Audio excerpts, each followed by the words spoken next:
সব বন্দরেতে আমি যাচ্ছি, যেখানে যেখানে অসুবিধা আছে সেগুলোকে চেষ্টা করছি।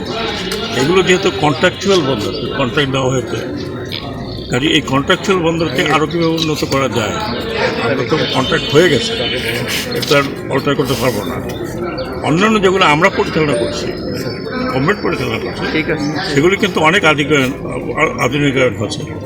বেনাপোল, ভোমরা, আরও কয়েকটা পোর্ট যেগুলো বুড়িমারি, তামাবিল, এগুলো তো অনেক কাজ হচ্ছে, একদম যতদূর মডার্ন করা যায় ততদূর হচ্ছে। এখন এখানে যেমন আমি এই পোর্টটা দেখলাম, রাজশাহীতে সোনা মসজিদ দেখলাম, দুটাই বড়, কিন্তু দুটাই কন্ট্রাক্টে দেওয়া হয়েছে। কন্ট্রাক্টে দিলে ভালো, সব কিছু যদি সরকার চালায় তাহলে চালাতে পারবে না। কাজগুলো পোর্ট 24টা ছিল, 24টা থেকে এখন কমবে 4টা, 20টা হবে। এই 20টা পোর্ট সবগুলো চালানো ডিফিকাল্ট। আমরা আরও কিছু পোর্ট, বিশেষ করে 2-4টা যে বন্দর আছে, নদী বন্দর, এগুলোকেও আমরা এইভাবে পাবলিক প্রাইভেট সেক্টর দিয়ে দেওয়ার চেষ্টা করছি, যাতে প্রাইভেট সেক্টর তারা নিজেরা পরিচালনা করে, তাদের ইকুইপমেন্ট নিয়ে আসে। আধুনিকায়ন বলতে গেলে যে এই পোর্ট দুটোতে আমরা যা করতে পারছি না, কারণ কন্ট্রাক্ট সবই তার করার কথা।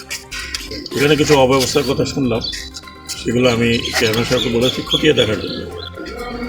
ও আর যেটা বললাম যে সমস্ত পোর্ট আমরা সরকার পরিচালনা করছে, এখানে যথেষ্ট বড় পোর্টগুলোতে আধুনিকায়ন অলমোস্ট ফিনিশড, ওয়ার্ল্ড ব্যাংকের সাহায্য হচ্ছে। আর বাকি অনেক পোর্ট আছে যেগুলো তো তেমন কোনো আমদানি রপ্তানি নাই, কিন্তু পোর্ট বানিয়ে রাখছে।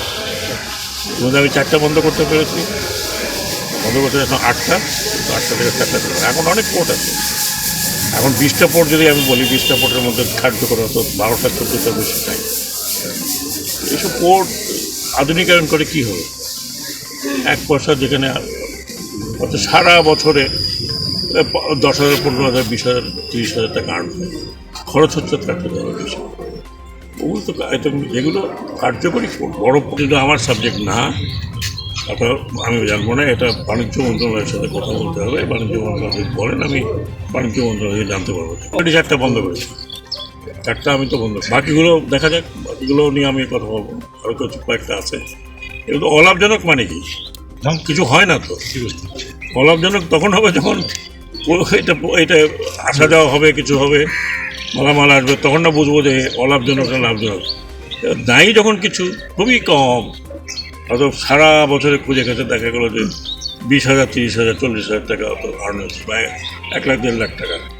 এগুলো রেখে তো কোনো লাভ নেই। ওই পারে কিছুই নাই, আমরা ইনফ্রাস্ট্রাকচার বানিয়ে রেখেছি। যেটা বললাম যে আমি তো একটা কমিটি করেছি, সেই কমিটিতে মোটামুটি 4টা কথা বলেছে, আরও 4টা চিহ্নিত হয়েছে। তো সেই চিহ্নিতগুলো দেখব। Thank you.